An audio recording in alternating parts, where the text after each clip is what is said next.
Hello everyone. तो friends, railway, army, police या फिर कोई भी स्टेट एग्जाम यदि आप दे रहे हैं तो फ्रेंड्स जुड़ जाइए आज ही हमारे चैनल से, क्योंकि यहाँ आपको ज़बरदस्त वीडियोस मिलती है। और जितने भी क्वेश्चंस मैं अपनी वीडियो में लेकर आता हूँ फ्रेंड्स, आपने देखा होगा सारे क्वेश्चंस ज़बरदस्त होते हैं। धुआंधार तरीके से आपको समझाता हूँ और आपका टाइम बिल्कुल भी वेस्ट नहीं करता। पूरे एनालिसिस के साथ में वीडियो नंबर 19 से शुरू करते हैं। पहला क्वेश्चन है कि राष्ट्रीय जल विकास एजेंसी की स्थापना कब की गई थी। तो फ्रेंड्स, इस प्रकार से क्वेश्चंस बहुत आजकल पूछे जा रहे हैं। तो देखिए, इसका राइट आंसर है ऑप्शन नंबर ए, 1982 ईस्वी में की गई थी इसकी स्थापना। राष्ट्रीय जल विकास एजेंसी की स्थापना प्रधानमंत्री इंदिरा गांधी जी के तत्वावधान में, उस समय पर इंदिरा गांधी जी प्रधानमंत्री थी देश की, और 1982 ईस्वी में एक केंद्र सरकार की एजेंसी के रूप में इसकी स्थापना की गई थी। और यह एजेंसी देश भर में जल की सुरक्षा, संरक्षण और जल भंडारण के समुचित विकास हेतु कार्य करती है। मोस्ट इंपोर्टेंट क्वेश्चन है भाई साहब, छाप लीजिएगा, ये बहुत बार पूछा गया है। और सारे क्वेश्चंस ये वे हैं। खास बात हमारी वीडियो के क्वेश्चंस की क्या है कि ये क्वेश्चंस वे हैं सारे जो पहले परीक्षाओं में आ चुके हैं। चलिए, अगला क्वेश्चन है कि निम्न में से कौन सही सुमेलित नहीं है। कौन सा जोड़ा गलत है आपको बताना है। मैनोमीटर दाब, कार्बोरेटर आंतरिक दहन इंजन सही है, कार्डियोग्राफ हृदय गति बिल्कुल सही है, और सिस्मोमीटर पृष्ठ तल की वक्रता ये आपका बिल्कुल रॉन्ग है। तो ऑप्शन नंबर डी इसका करेक्ट आंसर है। सिस्मोमीटर से आप पृष्ठ तल की वक्रता को नहीं नापते, बल्कि क्या नापते हैं, इससे नापते हैं भाई साहब भूकंप की तीव्रता को नापा जाता है। और भूकंप की तीव्रता नापने का अन्य उपकरण है एक रिक्टर स्केल, जबकि मैनोमीटर है इससे दाब को मापते हैं। कार्बोरेटर या आंतरिक दहन इंजन, और जिससे क्या है आज कार इंजन आदि चलता है कार्बोरेटर के द्वारा ही। और कार्डियोग्राफ से हम हृदय की गति का मापन करते हैं। चलिए फ्रेंड्स, मोस्ट इंपोर्टेंट सारे फैक्ट हैं। अगला क्वेश्चन की ओर बढ़ते हैं। कौन सा मकबरा द्वितीय ताजमहल कहलाता है। जबरदस्त। तो फ्रेंड्स, इसका जो राइट आंसर है ऑप्शन नंबर सी है। रबिया उद दौरानी का मकबरा ही जो है दूसरा ताजमहल कहलाता है। जानते हैं डिटेल से। औरंगजेब ने औरंगाबाद में अपनी जो प्रिय पत्नी थी, क्या नाम था, रबिया उद दौरानी, इसके मकबरे का निर्माण कराया था 1678 ईस्वी में। और इसलिए जो है इस मकबरे को दूसरा ताजमहल भी कहा जाता है। हालांकि ये जो मकबरा है वो ताजमहल की नकल तो है, लेकिन नकल होने के बावजूद भी ये उतना सुंदर नहीं है जितना कि आगरा का ताजमहल।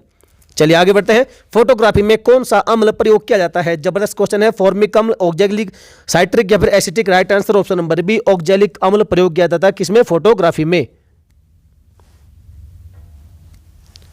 तो इसका राइट आंसर है ऑक्जेलिक अम्ल। तो ऑक्जेलिक अम्ल का प्रयोग किस में करते हैं, फोटोग्राफी में करते हैं।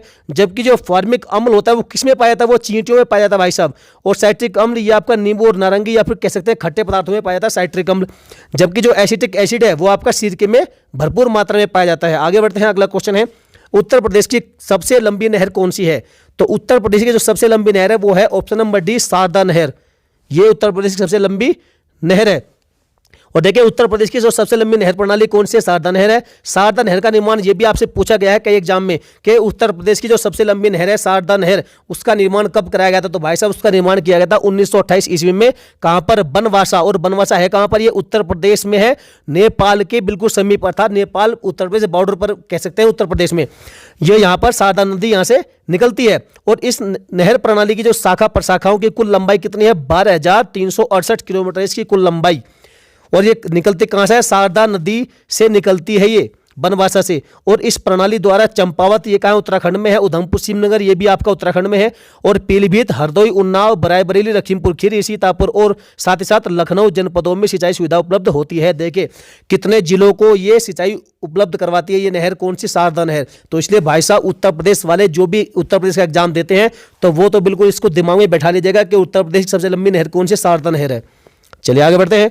अगला क्वेश्चन है कि एमनेस्टी इंटरनेशनल का मुख्यालय कहां पर स्थित है। जेनेवा, लंदन, न्यूयॉर्क या फिर द हेग में। तो इसका right answer option number B है, लंदन में स्थित है आपका एमनेस्टी इंटरनेशनल का मुख्यालय। और एमनेस्टी इंटरनेशनल है क्या, ये तो साथियों ये जो है ये मानव अधिकारों की सुरक्षा प्रदान करने वाले एक अंतर्राष्ट्रीय संगठन है जिसका मुख्यालय लंदन में है। और एमनेस्टी इंटरनेशनल का प्रारंभ एक ब्रिटिश वकील थे और उसके द्वारा 28 मई 1961 ईस्वी को समाचार पत्रों में दी गई एक अपील के साथ में इसका प्रारंभ किया गया था। और विश्व के सभी देश आज देखा जाए तो इसके सदस्य देश हैं। चलिए आगे बढ़ते हैं। दिल्ली से दौलताबाद राजधानी के स्थानांतरण का आदेश किसने दिया था। तो इसका आदेश दिया था किसने, ऑप्शन नंबर डी मोहम्मद बिन तुगलक ने, जिसे हम कहते हैं शॉर्ट फॉर्म में MBT। और मोहम्मद बिन तुगलक अपने पिता की मृत्यु के बाद मार्च 1325 ईस्वी में सिंहासन पर बैठा था, अर्थात गद्दी पर बैठा था। और मध्ययुगीन शासकों में देखा जाए तो चरित्र और कार्यों की दृष्टि से अन्य कोई शासक इतना विवादपूर्ण नहीं था जितना कि आपका ये MBT था, मोहम्मद बिन तुगलक था। चलिए आगे बढ़ते हैं। अगला क्वेश्चन है, क्वेश्चन नंबर 8 है कि किस शासक ने ईस्ट इंडिया कंपनी को दीवानी प्रदान की थी? दीवानी किसने दी थी ईस्ट इंडिया कंपनी को?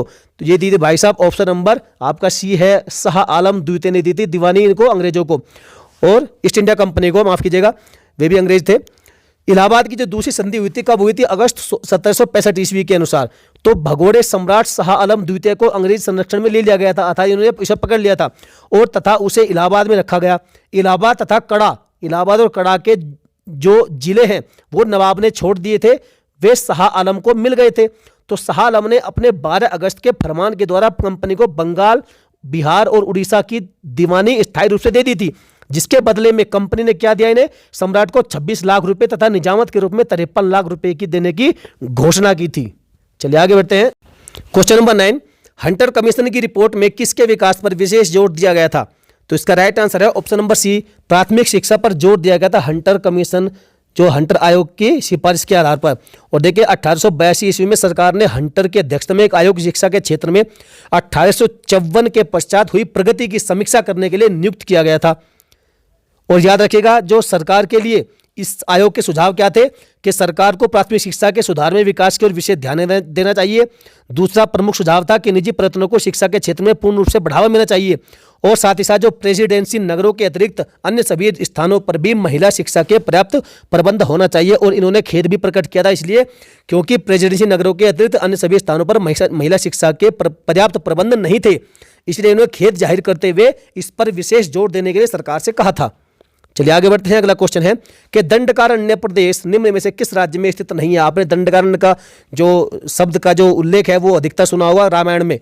तो इसका राइट आंसर क्या है? ऑप्शन नंबर सी है, मध्य प्रदेश में। और मध्य प्रदेश में देखिए डिटेल से जानते हैं इसके बारे में। दंडकारण्य प्रदेश मुख्यतः ये छत्तीसगढ़ के बस्तर जिले में स्थित है। और इसका जो विस्तार सबसे अधिक कहाँ है? छत्तीसगढ़ के बस्तर जिले में है। और इसका विस्तार साथ ही साथ कहाँ पर है? छत्तीसगढ़, उड़ीसा और आंध्र प्रदेश, इन 3 स्टेट में इसका विस्तार है। इस प्रदेश का मुख्यतः, जिस प्रदेश का निर्माण है वो मुख्यतः किसके लिए किया गया था? तो वो रिफ्यूजी और पुनर्व्यवस्था के लिए इसका निर्माण किया गया था। चलिए आगे बढ़ते हैं। अगला क्वेश्चन है क्वेश्चन नंबर 11 कि कौन सी तिथियां हैं जब दोनों गोलार्ध अर्थात हेमिस्फीयर में दिन और रात बराबर होते हैं? तो देखिए इसका right answer option number C है, 21 मार्च और 23 सितंबर वे तिथियां हैं जब दिन और रात बराबर होते हैं। और देखिए इसका जो राइट आंसर है ऑप्शन नंबर सी है। और 21 मार्च और 23 सितंबर की तिथियों में सूर्य विषुवत रेखा पर लंबवत चमकता है। याद रखिएगा कौन कौन सी तिथियां? 21 मार्च और 23 सितंबर की तिथियों को सूर्य क्या होता है, जो भूमध्य रेखा होती है उस पर लंबवत चमकता है, सीधा पड़ता है। इसलिए इस समय समस्त अक्षांश रेखा का आधा भाग सूर्य का प्रकाश प्राप्त करता है, इसलिए सर्वत्र दिन और रात की अवधि बराबर होती है। और इस समय दिन व रात की अवधि के बराबर रहने एवं ऋतु के समानता के कारण इन दोनों स्थितियों को क्या कहते हैं? विषुव। याद रखिएगा विषुव या फिर इक्विनोक्स। इक्विनोक्स सम दिन रात, हिंदी में कहते हैं सम दिन रात और इंग्लिश में कहते हैं इसको इक्विनोक्स कहते हैं। याद रखिएगा इन शब्दों को। चलिए आगे बढ़ते हैं। अगला क्वेश्चन है कि भारत का निम्न में से कौन सा क्षेत्र उच्च तीव्रता के भूकंप की मेखला में नहीं आता है? उत्तराखंड, कच्छ, कांगड़ा घाटी या फिर कर्नाटक का पठार? तो right answer option number D है, कर्नाटक का पठार उच्च भूकंप की तीव्रता की मेखला में नहीं आता है। और देखिए जो भारत के दक्षिणी भाग में स्थित कर्नाटक का पठार है ये उच्च तीव्रता की भूकंप के मेखला में नहीं आता है, जबकि जो हिमालय की तलहटी में स्थित उत्तराखंड और हिमाचल की जो कांगड़ा घाटी है और गुजरात का स्थित कच्छ प्रदेश है ये सभी क्या है? उच्च तीव्रता वाले भूकंप की मेखला में शामिल है, सम्मिलित हैं, आते हैं। नेक्स्ट क्वेश्चन, रणजीत सागर बांध कहां स्थित है? इसका राइट आंसर है ऑप्शन नंबर डी, रावी नदी पर है रणजीत सागर डैम। और रणजीत सागर डैम पंजाब राज्य में रावी नदी पर यह निर्मित किया गया है। और यह नदी पंजाब की देखा जाए सबसे छोटी नदी है। और इसका जो उद्गम है वो कहां से? बंगाल बेसिन में धौलाधार श्रेणी के उत्तरी ढालों से होता है, जबकि व्यास नदी का उद्गम भी रावी नदी के निकट ही होता है। और देखा जाए तो झेलम, रावी और चिनाब ये तीनों नदियां ये कहां मिलती है? ये तीनों क्या है? मुल्तान, पाकिस्तान में है मुल्तान।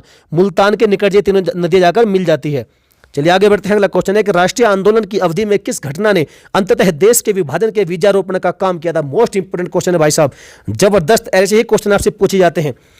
तो इसका राइट आंसर है ऑप्शन नंबर ए, विधानसभा में मुस्लिमों के अलग निर्वाचन और स्थानों का आरक्षण। राइट आंसर इसका ऑप्शन नंबर ए। और देखिए 1909 के जो मार्ले मिंटो सुधार हुआ था, उन सुधारों के द्वारा विधानसभाओं में मुस्लिमों के लिए पृथक निर्वाचन अर्थात अलग निर्वाचन और स्थानों के आरक्षण की व्यवस्था की गई थी। और इसी व्यवस्था ने मुसलमानों में पृथकता का एक ऐसा बीज बोया कि जिसकी परिणति भारत विभाजन के रूप में हुई थी। और आप जानते हैं कितनी विभीषिका हुई थी उस समय पर जब भारत का विभाजन हुआ था। नेक्स्ट क्वेश्चन, कोई विधेयक धन विधेयक है अथवा नहीं, किसके द्वारा निर्णित किया जाता है? तो ये निर्णय लिया जाता है भाई साहब ऑप्शन नंबर बी, लोकसभा के अध्यक्ष के द्वारा निर्णय लिया जाता है कि कोई विधेयक धन विधेयक है अथवा नहीं। और देखिए जो संविधान के अनुच्छेद 110 में ये आपसे पूछा जाएगा, संविधान के अनुच्छेद 110 में धन विधेयक की परिभाषा दी गई है। और कोई विधेयक धन विधेयक है अथवा नहीं उसका निर्णय कौन करेगा? लोकसभा का स्पीकर करेगा, अध्यक्ष करेगा। जबकि जो आर्टिकल 111 111 अनुच्छेद 111 इसमें बताया गया है कि विधेयक दोनों सदनों के द्वारा पारित होने के बाद कहाँ जाएगा? राष्ट्रपति की स्वीकृति के लिए रखा जाएगा। तो फ्रेंड्स वीडियो आपको कैसे लगी आप कमेंट करके हमें जरूर बताइएगा।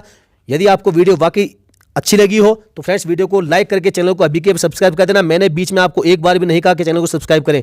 तो फ्रेंड्स यदि आपको वाकई अच्छी लगी वीडियो तो आप चैनल को सब्सक्राइब जरूर करना और इस बेल आइकन जरूर दबा देना। और सभी दोस्तों में शेयर करके यदि आपके पास कुछ ज़्यादा हमें कमेंट करके लिखना और वीडियो को लाइक करना बिल्कुल ना भूलें फ्रेंड्स। चलिए मिलेंगे फिर किसी नेक्स्ट वीडियो में। जय हिंद, वंदे मातरम।